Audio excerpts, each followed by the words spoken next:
What's up, everybody? Jade from Auto Evolution back at you. So I've had a lot of people been asking me about how to wire up LC6Is, what it can do, and LC6Is are basically a powered inverter that takes your factory speaker signal from the wires that go into the doors and converts it over to RCA signal, so that way you can run an aftermarket amplifier to a factory application.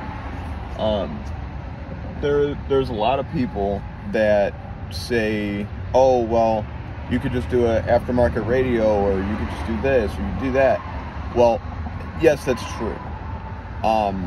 But there are things that come with adding an aftermarket radio to your car, especially in these new cars. There are ones where they got them sticking up out of the dash, and it looks like a whole iPad that's right up out of the dash, and that's not necessarily always a good thing to replace. You can do it, though. I'm not saying that, it's not possible or, anything like that. There are ways to get around it. I would just personally say, if you have one of those units, I would definitely take an LC6I or an LC7Q or, any one of those to get you set up with, an aftermarket amplifier. So basically how you do it is you have 4 speaker outputs throughout your car. Okay, some have more, some have just that. It just depends on which car you have. Normally you only need 4 inputs, so you can take and find a wire through your door panel where the trim's at. You take the trim off, and then there should be wires coming up through your door. Wherever that's at, all cars are different on it. They're more than likely in the same place most generally, sorry. But there are times when it's in a completely different spot and you're sitting here trying to trace a wire for the next half hour.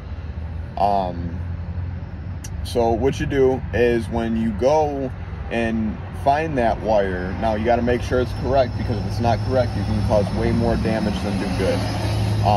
So what you do is, when you find your speaker wire, you cut it. Obviously, you only cut one at a time. Don't cut them both at the same time, especially if your radio's on. That can cause a whole lot of problems too. But you cut it, you strip both ends. One end of the wire coming up, that's your signal wire.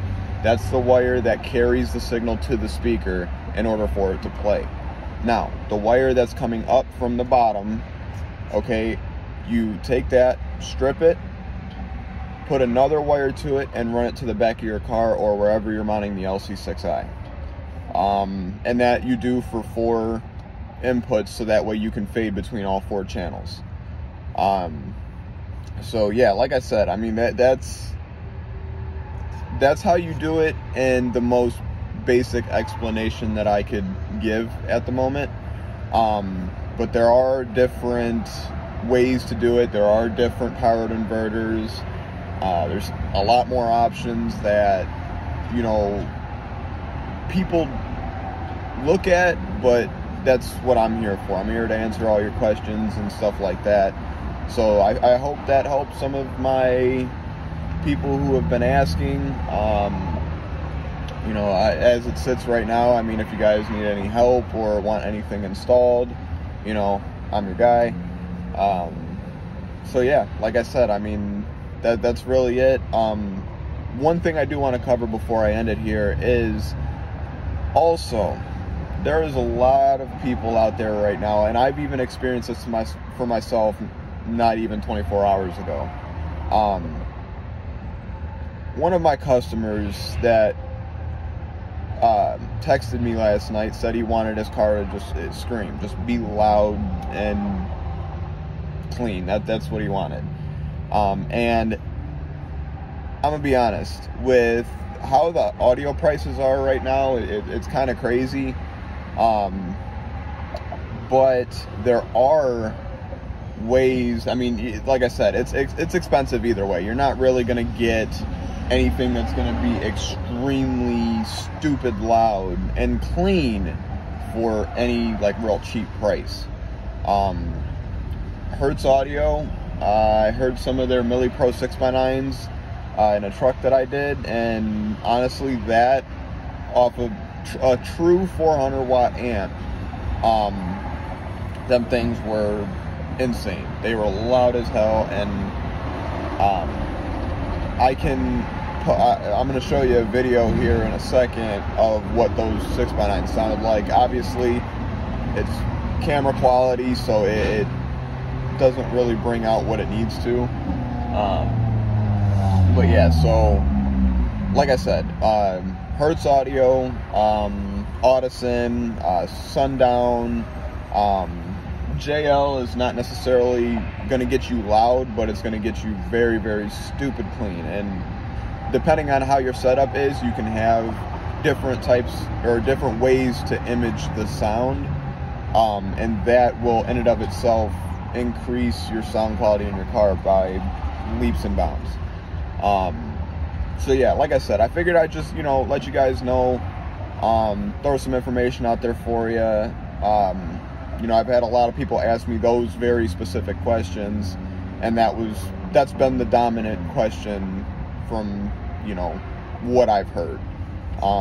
Another brand is Rockford Audio too, guys. Don't sleep on Rockford Audio. Rockford Audio, I've had in my cars, I've ran in, my customers' cars, and not once was I disappointed. I've always had a good thing with Scar Audio, so I've never been disappointed with them. So yeah, but like I said, guys, I'll show you that video, and here it is. We got a lot of soul, yeah, we get it. You can't trust soul in it, blended. It's a lot of fake love and pretending. I swear I'm spent like a rose up in Lenny. Shit crazy, could've had a home before 20. This is a whole other 20. I love when they bring the top to me. Like you know when we first start killing. She love when I bite on that pussy. If you searching for love, keep looking. I'm so bored, they looking. I'm so bored, they looking. Pour up a cup. So yeah, guys, like I was saying, those highs that were in that truck, and that was on that sound, or the Sound Digital 400.4. That amp is great. I have never had a problem with it. Again, like I said, I ran it in that truck. I'm about to do a boat with the same amp in there. It just I really like that it's so small, but it packs such a punch. It's crazy. So yeah, that, like I said, I mean, if you want your car crazy loud and you want it clean, definitely, I mean, you're definitely gonna have to, be able to spend a little bit, because that's not just, for me. That's if you go, on the internet or to a shop that sells that, you're still going to be looking at, a couple $100 just in highs, alone. Highs and mids are expensive. And of course, with highs and mids, you have to get an amp, because your factory radio cannot provide even close to the amount of power it takes to drive those speakers. Because I mean, a radio, you're looking at maybe 25 watts, maybe, it's a lot less normally. Normally it's only, 7 to 20 watts, depending when you're talking about a factory stereo with how many watts you're running. It's not enough. So yeah, but like I said, guys, sorry I'm looking around so much. I'm at work and I'm trying to make sure there's no cars coming in or out. Yeah, so that's going to be kind of your guys' educational thing that I'm trying to make the YouTube more about. Is more educational, make you guys, have some information to go off of when you're installing. But yeah, so I hope you guys enjoyed it. Like I said, unfortunately with mids, you got to spend a little money, but the outcome of it, if you do spend it, is, great. And also through my company, that's the good thing about me, is I can offer financing on most of that. So just hit me up, guys. Just send me a message and we'll see what we got. So Team Auto Evolution, I hope you guys enjoyed the video. I'll see you next time.